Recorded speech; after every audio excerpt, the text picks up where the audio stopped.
Я в людях ніфіга не розбираюсь.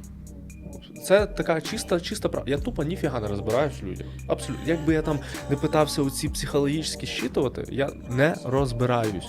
Все, що я роблю, це в мене є тактика, я її називаю банка з пауками.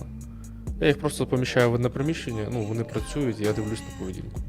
І далі, знаєш, коригую. Тобто людина, якщо не вписується, вона уйде.